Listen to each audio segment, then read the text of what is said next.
I've been traveling full-time for over 4 years now, and throughout my travels, I've met a few people who've been able to become fluent in a language in less than a month, which to me is just completely wild, and I've never thought that I could do anything like that, but I'm gonna try. For the next month, I'm going to dedicate myself to learning Chinese and see how much I can learn. The only problem is, I'm not the best at learning languages. 你好，婆婆，你觉得我中文好不好？你中文讲什么我都听不懂啦。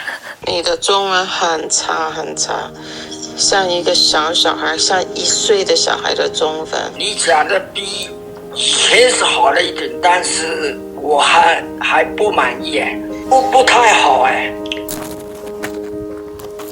I have tried to learn Chinese, Italian, and Spanish in the past without any luck. And my family is actually Chinese, so they've all made fun of me for how little I actually know of Chinese. The extent of what I know is ni hao, which means hi, and 我不知道中文, which means I don't understand Chinese. But as I've been getting older, I've become more and more sad that I can't communicate with my family, especially my popo and gongong, my grandma and grandpa. My grandma played a big role in raising me. She was always around throughout my entire childhood, and I definitely knew a lot more when I was young and then lost basically all of it, which is kind of sad. And my grandparents are getting older. Next year, my grandpa is actually turning 90, so I really want to be able to communicate with him by the time I go visit him for his 90th birthday. So this is my strategy for learning Chinese in 30 days. Step 1 is using Rosetta Stone. Growing up, I heard people have the most incredible experiences with Rosetta Stone, and I do feel like I need structure and lessons to hold me accountable as I try to become fluent in Chinese. I also really love that the program is immersive, so instead of memorizing translations, I'm organically learning through pictures, audio from native speakers, and interactive activities. The other feature that's going to be really useful on this journey is the pronunciation engine. Mandarin is a very difficult language when it comes to pronunciation, and it's something I've really struggled with in the past. 一个男孩子 Shit, I got it wrong. So I have a feeling this is going to be a game changer. The other thing that's really important about Rosetta Stone is that the lessons are as short as 10 minutes. This month I'm working on my van build, and that's going to be taking up a lot of my time, so I need to be able to do Chinese lessons before I start the build in the morning or when I'm taking breaks on the build. And if you're also interested in learning a language, I did get a really awesome discount code from Rosetta Stone to you guys, so I thought I would share it. The lifetime subscription is discounted, and that gives you access to all of the languages for life, so you can learn Chinese like I am, or Spanish, Italian, Japanese. The possibilities are endless. And my favorite part is there are no renewal fees if you purchase now, so it's a one-time purchase, and I'll have the link in the description if you want to check that out. The next thing I'm going to do is talk to my grandma, my grandpa on the phone more. They're honestly going to love this, aside from me just trying to learn Chinese, because I'm really bad at keeping up with people on the phone, and I really should get better at it, especially when it comes to family that's not here with me right now or when I'm traveling. So I'm going to try to call my grandparents at least a few times a week, if not every single day. And obviously that's really helpful because they only know Chinese. My grandma and grandpa both know like a little bit, like a few words of English, but not enough to have a conversation. So that really forces me to speak in their native language. And that's really good because like with my mom, who speaks both, I always just end up speaking English, and that's just what comes more naturally to me. And so I don't really learn. And the last thing I'm going to do is learn how to cook more Chinese meals. This is a little bit of a tangent from learning the language of Chinese, I guess, but I feel like I'm doing all of this to reconnect with my culture more. And so I think it's gonna be really fun to cook some of the meals I grew up eating and share that with you guys as well, because I feel like I've never really shared that. I'm not gonna lie, I'm pretty nervous to take on this challenge. I've never done anything like this before or set a challenge and a deadline in this way on something like learning a language. I definitely feel a lot of pressure to learn as much as I can in 30 days, but at the same time, I'm trying to be realistic and release any expectations that I have, because I am doing a full-time van build and I have other things to do in this month. I can't dedicate the majority of my days to learning Chinese. So yeah, I just need to be realistic about it and try my best and not let big expectations discourage me from dedicating a little bit of time every day to learning Chinese. And now it's time to dive into my month of learning Chinese. It's supposed to rain today, so I really hope it doesn't start pouring while I make this. But I'm going to show you guys how to make this breakfast meal that I ate growing up.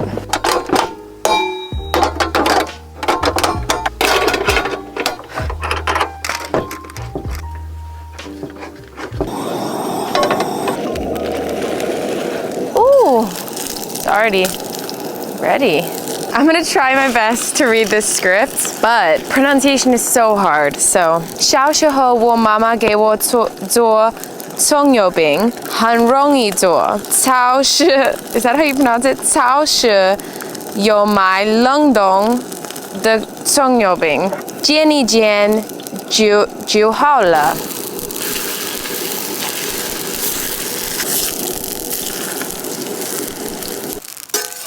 这是一个小葱油饼，我还有大的葱油饼哦。我的女朋友 Tori 很喜欢葱油饼。She loves this stuff. It's like her favorite thing that my mom makes for her whenever we're in town. It's kind of like a doughy, oh, no Joya. It's kind of like a pastry texture that pulls apart and it's very flaky. It's so good. It's so flaky and crunchy. Oh, that's so good. It's savory, which is amazing. There's green onion in it, and honestly, I don't know what else, but it's also very easy to make, which is awesome. Troya clearly wants some as well. It's been only 1 week learning Chinese, and honestly, so much has come back to me. It's crazy how just brushing up on things and just regular practice can help so much. Just every single day, even just for 10 minutes helps so much. And when I look at how much time I spend on social media, I'm like, oh yeah, I can at least spend 10 minutes studying Chinese every single day. But if you haven't had songyobing, which is also called scallion pancakes, you definitely need to try it.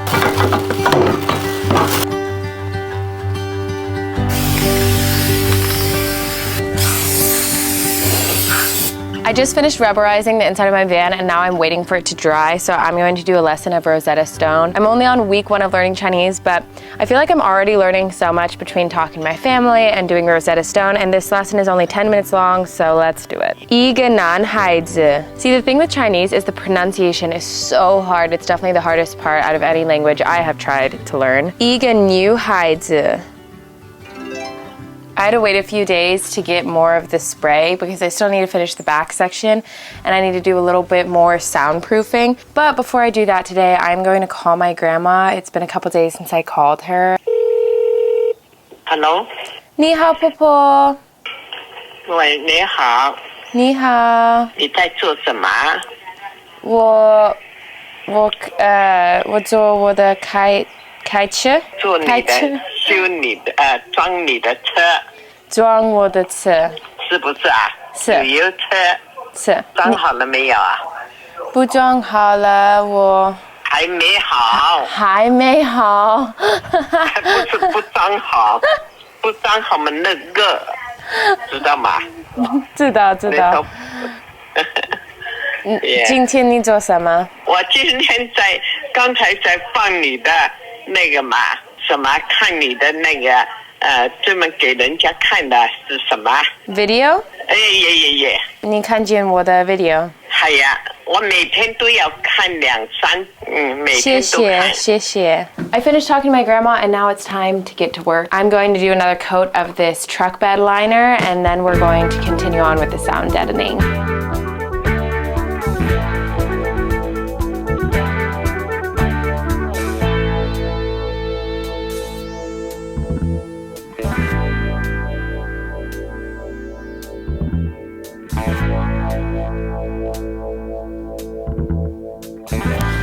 Ow!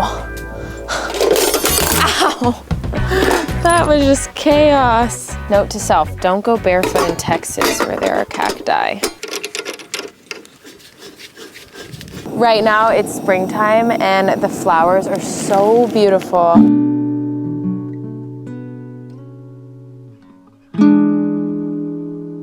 As you can tell, there are bluebonnets everywhere, which is the wildflower Texas is known for. I also went on a hike today and we saw more wildflowers and they were so pretty. And one thing I've been really loving about my Chinese practice is just making it a really small goal. That way it's really something I can do every single day. Like talk to my grandma once a day or a few times a week at least. And then just do 1 lesson of Rosetta Stone, just 10 minutes at least every single day. Today on my hike, I even did it in the middle goal of my hike. And it's been really attainable and really easy that way to just create a small goal. I think sometimes I create really big goals for myself and then I feel overwhelmed and I just abandon them pretty quickly. But sustainability is way more important than spending 10 hours one singular day working on something.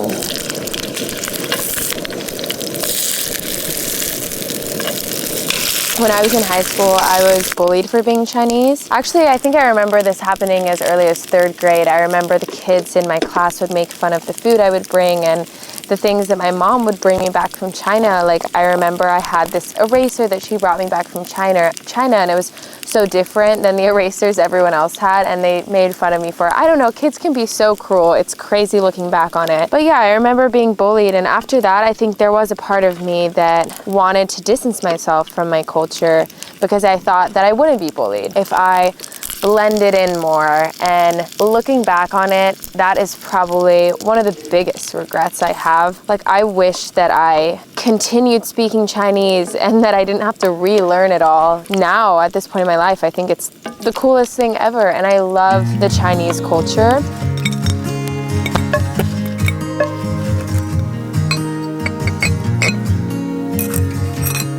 Let's try this. Oh, completely fell in.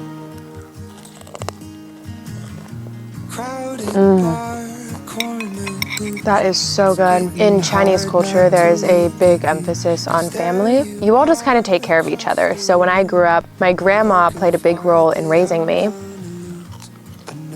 And I distinctly remember she would make gyoza and egg rolls a lot, except she would make it more from scratch. She would make the fillings herself and then she'd prep them, like meal prep them. My grandma and my mom are actually both really amazing cooks. Another thing that's very present in Chinese culture is an emphasis on intellect and studying. And a lot of you guys know I've talked about my parents. They always wanted to me to be like an engineer or a doctor or something like that. And I wanted to be an artist. And I feel like a lot of Asian Americans or just Asian kids in general will maybe relate to the fact that if they've wanted to try to do that, it's maybe not as accepted by their family. And for me, that was a big part of my journey, was balancing my respect for what my mother thinks and what she wants me to do, and also realizing I have this dream of mine that I can't deny, and I also really want to pursue that.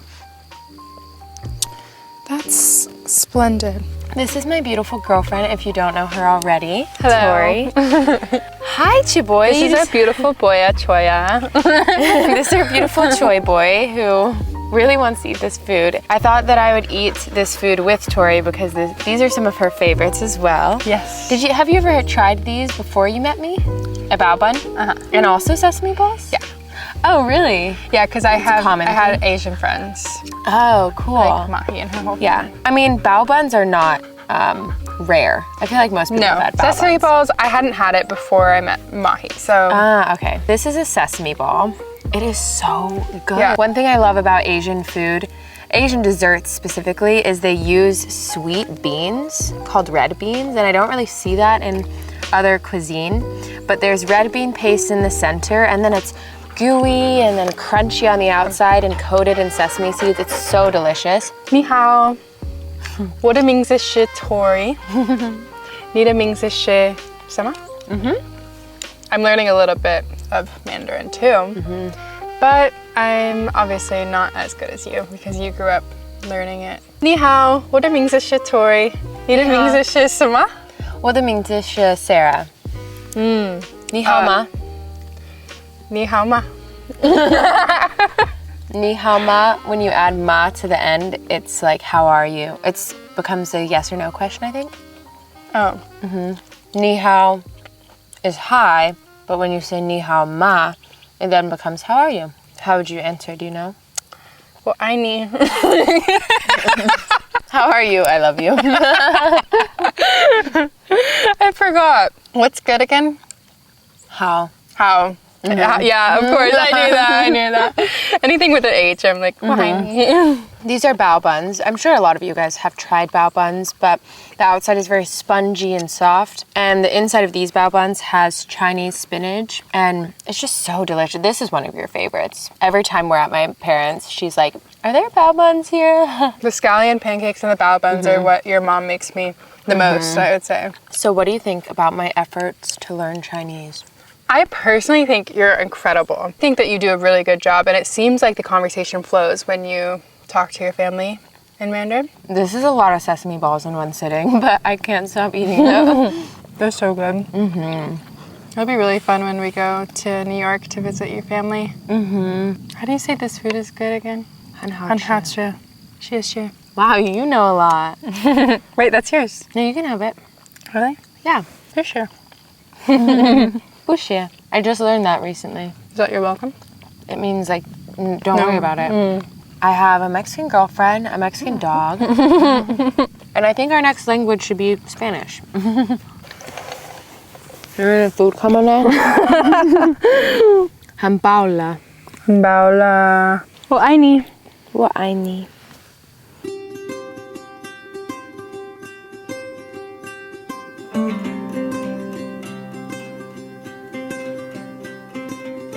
It is the final week of the challenge, and I feel like my Chinese has gotten a lot better. At least I feel like the conversations with my grandma and grandpa are going a little bit more smoothly, and they're saying so as well. So I thought I'd call them one last time to see how much I've learned over the past few weeks. Hello. 你好，公公。你好，Sarah。 Yeah? Sarah， 婆婆她到老人中心去了。他在哪里做什么？做什么？她在看人家跳舞、唱歌，看人家擦麻将。哦，麻将，我很喜欢麻将。擦麻将，还有看人家打乒乓球。我上次在纽约打麻将。怎么样？麻将好玩吗？好玩，好玩，我很喜欢。什么样学中文？怎么样学中文？